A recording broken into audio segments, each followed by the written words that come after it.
Right, welcome everybody to our next episode of the TLC Marketing Show. And I'm really delighted to introduce you to not one, but two expertise in the loyalty field here today. So we have got Mike Bryn, who is our Global Loyalty Director here at TLC Worldwide. And we also have the lovely Holly Clark, who is the Product Marketing Manager at YouTube, who is one of our clients. And we have recently done quite a lot of work with you guys in the last year or so, which has been really amazing. So Mike, can I hand over to you to introduce yourself a little bit and what you do at TLC? Sure, Rachel, it's a pleasure to be having this conversation today with yourself and Holly, who we're delighted to be working with. I'm the Global Loyalty Director, as you mentioned, for TLC. I've been working here for nearly 10 years, and my responsibility is to develop our loyalty proposition, not only as a business, how we work with our clients, helping our clients develop their strategic approach, but importantly for us, I suppose, using the great reward content we have to help build emotional loyalty with our clients' customers. So that's what my job is within TLC. Brilliant, thanks, Mike. And Holly, if you could just give a brief overview of you and your role at YouTube. Yeah, so I'm Holly. Thank you for having me. My role at YouTube is really to look after and develop programs and initiatives that support our creators on the platform. And that's across Europe, Middle East and Africa. So yeah, it's been amazing working with the TLC team. Brilliant. So Holly, as a client of TLC, so we've been working together, you've been working with Mike and the team here for a little over a year now, I believe. So what were you originally looking for when you reached out to TLC? Yeah, and what a great 12 months it's been. So around 18 months ago, we were in our annual planning phase, and after looking at a couple of our insights and research points, we realized that we wanted to create a campaign that rewarded and recognized our aspiring creators. So these are new creators on the platform just starting out on their journey. And we at YouTube are definitely not loyalty experts, so we wanted to make sure we had the right team to deliver the program that we wanted to deliver, and we reached out to TLC, and I think really we wanted someone to come in to be that subject matter expert, guide us on what types of rewards and recognition we should be looking at from a strategic perspective, and then also ultimately help with the delivery.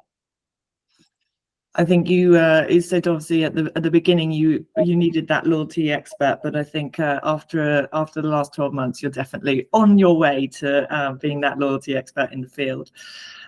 Mike, what were your first thoughts from a loyalty perspective when we received the brief from YouTube? Because it's quite different to what we've done with our other clients, both in the UK and Ireland, but also globally. Yeah, it is, and Holly made us work for that brief because it was a competitive pitch at the beginning, so it took a bit of time. But what's interesting is when you read the brief, and one of the things I think as an agency, it's a good tip for anyone that works in an agency, is a really clear and succinct brief helps us. But what came across in the brief was Holly's passion and YouTube's passion for wanting to engage with their creators in other companies that will be customers. And I think when you want to be true to them, you want to help them, you want to engage with them, you want to show appreciation to what they're doing for you, and within this program there's a North Star, there's something that you want to deliver. And I think that's the key thing. So whatever industry that is, once you have that passion for your customers, and in this case your creators, I think it's all very much the same. Probably it's exciting because any brief is exciting, but I think what was exciting for YouTube and a challenge for us was these creators are passionate about something themselves. That's why they do things online. It could be Well, it varies, of course. So we had to try and figure out a way to make this generic, but probably personalized as well. So that was a challenge, but in general, I think it's just a great opportunity to make people feel appreciated. And once you can do that, you can create loyalty. Absolutely. I think where you sort of touched on like the audience based here, which is of course the YouTube creators, like, is there particular like loyalty rules that we would follow with the creators different from maybe sort of your normal consumer walking down the high street? Yeah, it's interesting. I think people want to be, it's about creating that value exchange, first of all, because, you know, if you look at it, everyone has multiple loyalty cards because multiple loyalty programs give you a benefit of some sort.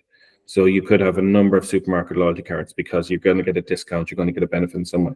But in a case of to really create a good loyalty program, you have to find out what is it that you can be relevant to them, how you can be loyal to your customer base in a sense.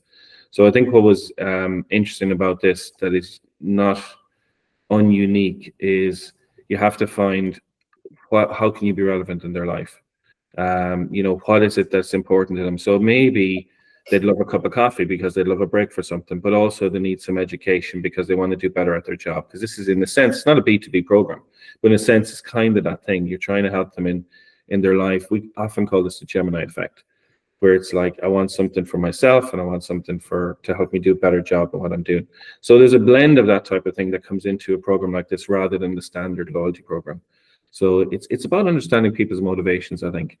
And ultimately, just to finish on that point, what is the emotional connection you can create? Because if you don't get that right, you don't have really any relevance. You can be a discount program dressed up as a loyalty program, but you have to figure out a way to get emotionally connected to your customers, which they are with YouTube anyways. So it's how you can sprinkle a little bit in the top is our job. They do the hard work day to day. They built the brand. We just have to try and make it a little bit more personalized. Yeah, absolutely. Holly, I'm going to throw you a bit of a curveball question, but was there anything that surprised you with the results in terms of how the creators responded to the rewards that we were providing them? Yeah, I think it's quite funny actually. To Mike's point, when we first came to TLC, we said all those things. We want it to be emotional and we don't want it to be generic. So we definitely don't want to give creators something like a free cup of coffee. And we were really like certain about that. And Mike and the team were like, it usually redeems quite well. People love a free cup of coffee. It sort of leans into their emotional side. So give it a go. We were like, okay, we gave it a go. It was one of the highest redeeming rewards on the program. So as I state again, we definitely weren't loyalty experts. And I think having that experience was amazing because we would have taken it out and we wouldn't have done it. So I suppose the thing that I've learned is don't be afraid to veer away from the simple treats because sometimes they work well. Absolutely, Mike is right. And we really made sure we delivered sort of from an educational perspective as well, supporting the business side of the creator's journey. But we had to lean into their personal passions and lifestyles as well. And I think that was a big learning for us. Yeah, absolutely. Whether it's a cup of coffee or a sausage roll, people know what they want, right? So, Holly, you've got a really exciting week ahead. So Mike and Holly, for everyone that doesn't know, are speaking at Loyalty Connect, which the expo that is in Dubai next week from the 23rd to the 24th. Can you guys give us, and maybe Holly, you can give us a bit of insight into what you'll be speaking about at your when you feature next week? Yes, God, so exciting. And thank you for letting me share the stage, Mike. We are going to give an overview of our campaign that we ran. And we are going to sort of deep dive into our initial campaign objectives and goals, some of the planning process we went through, and then, of course, a couple of high level results, and I think most importantly the key learnings off the back of it, and what we are using to implement into next year, or this year actually, our campaign to roll out this year. Yeah, I mean, next week is going to be really exciting for you. So a huge good luck to the both of you. So if anybody is attending the Loyalty Connect Expo next week, make sure to check out Mike and Holly's speaker notes. We are also next week, we've got the International Loyalty Awards, which is connected to Loyalty Connect, and we are very excited to be, as TLC, being shortlisted across 6 categories, which is really, really exciting for some of the work that we do globally. And of course, YouTube features within that under the category Loyalty Redefined. So it's going to be a really, really exciting week next week for sure.